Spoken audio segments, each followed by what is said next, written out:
Hello dear students. तो आज हम लोग स्टार्ट करने वाले हैं हमारे मैथ्स 1 का chapter number 2 quadratic equation. Quadratic equation जो है वो बहुत ही इजी चैप्टर है और एट द सेम टाइम ये जो मार्क्स कैरी करता है वो बहुत ही ज़्यादा है, यानी कि इसका वेटेज बहुत ज़्यादा है। सो ये बहुत ही इंपॉर्टेंट चैप्टर हो गया। अब क्वाड्रेटिक इक्वेशन जो है हम 3 मेथड से सॉल्व कर सकते हैं। कोई भी क्वेश्चन हो क्वाड्रेटिक इक्वेशन का, either by factorization method, completing the square method और फॉर्मूला मेथड। यहाँ पर बच्चों को फैक्टराइजेशन और फॉर्मूला मेथड तो ईजी लगता है, बट कंप्लीटिंग स्क्वायर मेथड थोड़ा सा डिफ़िकल्ट लगता है। बट ये ऐसा है नहीं, मतलब बहुत ही ज़्यादा इजी है ये भी। हम लोग को बस स्टेप्स कुछ रिमेंबर रखने हैं, कुछ याद रखने हैं, या फिर एकदम हम लोग उसको क्या कर सकते हैं, हर एक क्वेश्चन के पहले लिख सकते हैं और उसकी मदद से हम क्वेश्चन सॉल्व कर सकते हैं। So without any further ado let's get started. So आज हम लोग एक्सरसाइज 2.3 से स्टार्ट करने वाले हैं, बिकॉज इसमें ही कंप्लीटिंग द स्क्वायर मेथड से हमको सॉल्व करना है। उसके पहले हम रूल्स या फिर स्टेप्स टू रिमेंबर देख लेते हैं। आप कोई भी इक्वेशन करो, सेम रूल्स आप अप्लाई करके कोई भी क्वाड्रेटिक इक्वेशन सॉल्व कर सकते हैं। तो हम लोग देखते हैं कि कौन से वो रूल्स हैं। फर्स्ट रूल है coefficient of x square should be 1। जो एक्स स्क्वायर है हमारा, उसका कोएफिशिएंट जो है वो 1 होना चाहिए। अब कोएफिशिएंट क्या होता है, बहुत सारे बच्चों को कोएफिशिएंट नहीं पता होगा, तो कोई डरने की बात नहीं है। I will explain it to you. Coefficient क्या होता है, नंबर होता है। जैसे कि मैंने एक क्वाड्रेटिक इक्वेशन लिखा जिसका ये है 5x square plus 2x minus 3 equals to 0। तो एक्स स्क्वायर कौन, यहाँ पर जो एक्स स्क्वायर है इसके साथ जो नंबर है इसका मतलब होता है कोएफिशिएंट। बेसिकली आपको याद रखना है कोएफिशिएंट और कुछ नहीं बल्कि नंबर है। एक्स स्क्वायर के साथ जो भी नंबर लगा हुआ है उसे हम कोएफिशिएंट बोलेंगे। तो इस एक्स स्क्वायर का कोएफिशिएंट जो है वो हमेशा 1 होना चाहिए। फ़िलहाल 1 नहीं है, 5 है, लेकिन हम आगे एग्जाम्पल्स में भी देखेंगे अगर 1 नहीं है तो कैसे हम उसको 1 बना सकते हैं। Step number 1 is clear. I hope कि जो भी एक्स स्क्वायर का कोएफिशिएंट है हमें सबसे पहले देखना है, चेक करना है कि वो 1 है या नहीं। ये देखने के बाद हम स्टेप नंबर 2 पे जाएंगे। Shift the constant term on right hand side. अब यहाँ पर कांस्टेंट टर्म कौन सा है, कांस्टेंट टर्म जो है वो भी नंबर है। इस एग्जाम्पल में अगर आप कंसिडर करते हैं तो ये जो 3 है ये कांस्टेंट टर्म है जिसके पास ना कोई x है ना कोई x स्क्वायर है, यानी कोई भी अल्फ़ाबेट कह लो नहीं है। इजी पीजी टर्म्स में जो कांस्टेंट है उसको हम लोगों को लेफ़्ट हैंड साइड से यानी इक्वल टू के इधर से हमको बस उधर शिफ्ट करना है, इधर उधर करना है। तो लेफ़्ट हैंड साइड से जब हम लोगों ने राइट हैंड साइड में कांस्टेंट को शिफ्ट कर दिया तो हमारा रूल नंबर 2 जो है वो ख़त्म हो गया। स्टेप थर्ड पे जाते हैं। स्टेप थर्ड जो है वो बेसिकली एक फॉर्मूला है, आपको ये याद करना पड़ेगा। हम लोग को यहाँ पे एक थर्ड टर्म का जनरेशन करना है। थर्ड टर्म का जनरेशन हम कैसे करेंगे, इस फॉर्मूला के हेल्प से। ये फॉर्मूला है half into coefficient of x और फिर उसका होल स्क्वायर। हाफ जो है आपको हर एक क्वेश्चन में, हर एक फॉर्मूला में हाफ रहेगा ही रहेगा।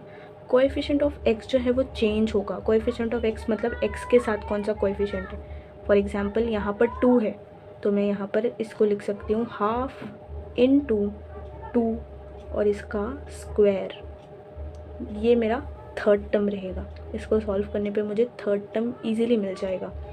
Moving on to rule number 4, we have to add the third term on both the side of the equation.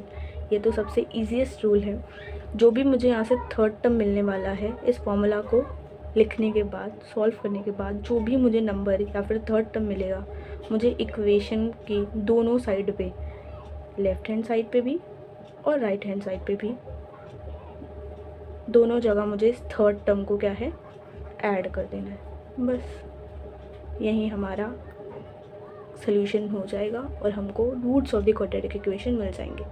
एक बार वापस से रिवाइज कर लेते हैं हम लोगों ने क्या क्या स्टेप्स देखे हैं क्वाड्रेटिक इक्वेशन को सॉल्व करने के लिए by using completing the square method. सबसे पहला रूल है coefficient of x square should be 1। Quadratic equation के सबसे स्टार्टिंग में हमको एक्स स्क्वायर मिल जाएगा। एक्स स्क्वायर का कोएफिशिएंट यानी एक्स स्क्वायर के साथ जो भी नंबर है इट शुड बी 1। अगर नहीं है तो हमें उसको 1 बनाना है। कैसे, हम एग्जाम्पल्स में देखेंगे। सेकेंड रूल है shift the constant term on right hand side. Constant term, जो भी कांस्टेंट टर्म है यानी जो भी नंबर है, यहाँ पर मैं थर्ड टर्म बोलूँगी तो गलत नहीं रहेगा। तो ये कांस्टेंट टर्म जो अकेला है, ना इसके पास x है ना इसके पास x स्क्वायर है ना y है, y स्क्वायर कुछ भी नहीं है, ये थर्ड टर्म को हमको राइट हैंड साइड से सॉरी लेफ्ट हैंड साइड से हमको राइट हैंड साइड पे शिफ्ट करना है। थर्ड रूल जो हमने देखा वो है थर्ड टर्म का जनरेशन, जो हमें एक फॉर्मूला के तरीके पे दिख रहा है। Third term into half into coefficient of x का होल स्क्वायर। थर्ड टर्म हम जनरेट करेंगे, कैसे जनरेट करेंगे, हाफ लिखेंगे और जो भी एक्स का कोएफिशिएंट है ये वाले टर्म का, एक्स के साथ जो भी नंबर है हमें उसको लिख कर उसका होल स्क्वायर करना है, तो हमें थर्ड टर्म मिल जाएगा। Last but not the least, the easiest rule at the third term on both the side of the equation. जो भी हम थर्ड रूल से थर्ड टर्म निकालेंगे उसको हमें इक्वेशन, स्टार्टिंग के इक्वेशन में हम एग्जाम्पल्स में देखेंगे एग्जैक्टली क्या करना है। हम दोनों जगह क्या है ऐड कर देंगे तो हमें सोल्यूशन मिल जाएगा, हमको रूट्स मिल जाएंगे गिवन क्वाड्रेटिक इक्वेशन के। तो हम एग्जाम्पल्स देखते हैं, बहुत ही ईजी वे में जाएंगे और देखते हैं।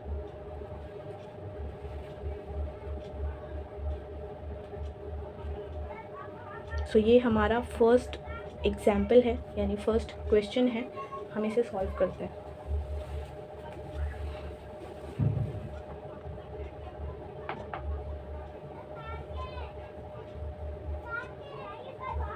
अब यहाँ पर जो है हमें रूल्स हमारे याद रखने हैं। क्या रूल्स थे? सबसे पहला रूल था कि coefficient of x square should be 1, ये वाला एक्स स्क्वायर का कोएफिशिएंट जो है वो 1 होना चाहिए।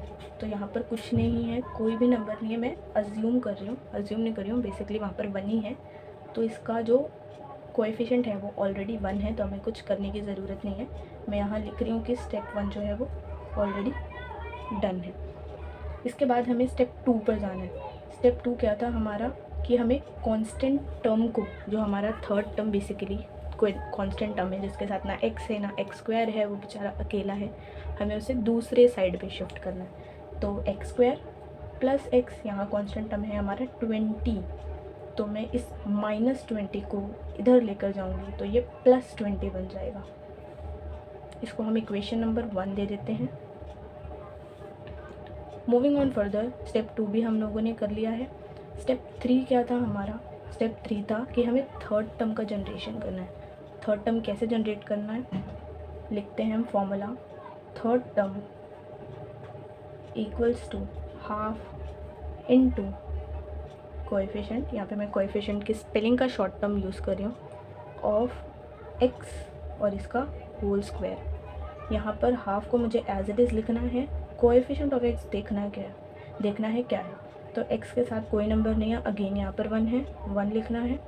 इसे सॉल्व करेंगे, 1 1 ज़ा 1 और डिनोमिनेटर में 2। इसका मुझे करना है होल स्क्वायर। 1 का होल स्क्वायर यानी 1 का स्क्वायर बेसिकली लिखना है। ये जो स्क्वायर है वो दोनों के पास जाएगा, 1 का भी और 2 का भी। तो 1 इंटू 1 1, 2 इंटू 2 4। तो मुझे आंसर क्या मिला? Third term 1/4। तो मैं यहाँ लिख लूँगी कि मेरा जो थर्ड टर्म है वो है 1/4। तो मेरा स्टेप नंबर 3 भी हो चुका है, मुझे बस लास्ट स्टेप करना है, स्टेप नंबर 4। तो मैं स्टेप नंबर 4 करती हूँ।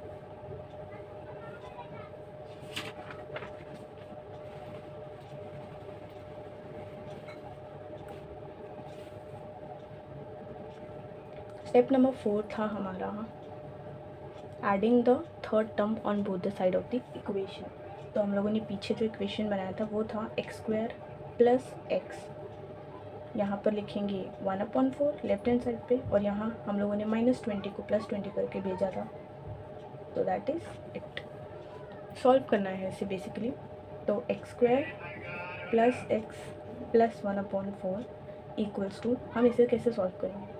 20 के डिनोमिनेटर में कुछ नहीं है, नीचे कुछ नहीं यानी 1 है, हम क्रॉस मल्टीप्लाई करेंगे, यानी 20 को 4 से मल्टीप्लाई करेंगे, प्लस का साइन एज इट इज़ रखेंगे, 1 इंटू 1 करेंगे, डिवाइडेड बाय 1 इंटू 4 या 4 1 ज़ा, दोनों सेम आएगा। तो हम 1 4 ज़ा लिखते हैं, x square plus x plus 1/4 equals to 20 into 4 हमारा हो जाएगा 80, प्लस 1 1 ज़ा 1 और 4 1 ज़ा 4। अगेन हम जाएंगे नेक्स्ट स्टेप के साथ, तो 80 और 1 को हमें करना है प्लस, तो 80 + 1 81 4। अब हमें क्या करना है, ये बेसिकली हमें इसको रिड्यूस करना है। रिड्यूस यानी यहाँ से एक फॉर्मूला, हम लोग कंप्लीटिंग द स्क्वायर मेथड जब बात करते हैं तो एक फॉर्मूला आता है जो फॉर्मूला है a plus B the whole square, ये आई एम श्योर सब ने ये फॉर्मूला देखा होगा, पढ़ा होगा, इस पर सम सॉल्व किए होंगे। इसका एक्सपांशन है a square plus 2ab plus B square. अगर आप ध्यान से देखेंगे तो ये वाला फॉर्मेट, ये वाला स्टेप जो है वो यहाँ पर लिखा है। हम लोग लोअर क्लासेस में क्या करते थे, हमें क्वेश्चन में ये दिया होता था, इसका पैटर्न दिया होता था, इस पे क्वेश्चन दिए होते थे और हमें ये सॉल्व करके ये लाना होता था। यहाँ पर उल्टा है, हमें ये दिया हुआ है और हमें इसका रिडक्शन करना है। हमें इसको a plus B the whole square binomial के फॉर्म में लिखना है। तो कैसे लिखेंगे, कुछ नहीं करना है, बस यहाँ पर a कौन है, फर्स्ट टर्म यानी कि हमारा x, और यहाँ पर हमारा b कौन है, तो b के लिए आप बीच का जो टर्म है, इस केस में x, बीच वाले टर्म पर ध्यान ही मत दीजिए, सिर्फ फर्स्ट और लास्ट वाले टर्म पे ही जाइए। तो मैं फर्स्ट और लास्ट टर्म पे ही जा रही हूँ। अभी हमें क्या करना है, ऐसा कौन सा नंबर है, ये स्टेप में बच्चे बहुत कंफ्यूज होते हैं, इसलिए ध्यान से सुनिएगा। ये a जो है, ऐसा इसका नाम कह सकते हैं या फिर इसकी जगह पे कौन है, x। तो x को ही x से अगर हम लोग मल्टीप्लाई करेंगे तभी जाकर x स्क्वायर आएगा, करेक्ट। तो यहाँ पर हम लिखेंगे x, मतलब यहाँ पर पूछा है कि आप ऐसा कोई नंबर बताइए या फिर ऐसा कुछ बताइए जिसको 2 बार मल्टीप्लाई करने पे x स्क्वायर आएगा। तो x को ही 2 बार मल्टीप्लाई करने पे x स्क्वायर आएगा। प्लस, क्योंकि यहाँ पर प्लस है इसलिए ये प्लस वाला एक्सपांशन फार्मूला है। और मैंने कहा कि बीच वाले टर्म पे आप ध्यान मत दीजिए क्योंकि वो हमें यूज़ में नहीं आएगा सॉल्व करने के। लास्ट वाला देखेंगे हम, क्योंकि यहाँ पे न्यूमरेटर और डिनोमिनेटर का फॉर्म है, इसलिए हम देखेंगे कि 1 जो है न्यूमरेटर में, ऐसा कौन सा नंबर है जिसको 2 बार मल्टीप्लाई करने पे 1 आएगा। ऑफ कोर्स 1 ही है, 1 1 जा 1।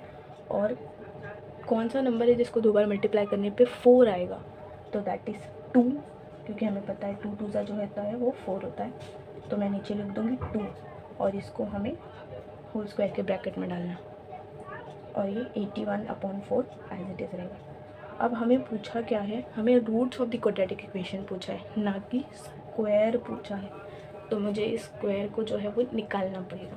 निकालने के लिए मैं स्क्वायर रूट ले लूँगी। So taking square root on both the side of the equation. जब मैंने स्क्वायर रूट लिया तो ये कुछ ऐसा हो गया, x plus 1/2 the whole square, इसके अंदर मुझे स्क्वायर रूट डालना, और यहाँ पर भी 81/4। अब ये रूट और ये स्क्वायर कैंसिल हो जाएगा, तो यहाँ पर क्या बचेगा, x प्लस 1/2, बस इतना ही। यहाँ पर ये जो रूट है ये दोनों को मिलेगा, 81 को भी और 4 को भी, दैट इज़ ऐसे कुछ दिखना चाहिए था ये, इसका मतलब ये है। तो 81, अभी स्क्वायर रूट क्या होता है, स्क्वायर तो हमें पता है कि कोई भी नंबर है, फॉर एग्जांपल 2 को 2 से मल्टीप्लाई करेंगे तो 4 आएगा, दैट इज़ स्क्वायर। बट यहाँ पर स्क्वायर रूट पूछा है, तो स्क्वायर रूट एग्जैक्टली क्या होता है, तो स्क्वायर रूट होता है कि ये जो स्क्वायर रूट के अंदर नंबर लिखा हुआ है, ये नंबर किसी और नंबर को 2 बार इटसेल्फ उसी नंबर को मल्टीप्लाई करने पे मिला है।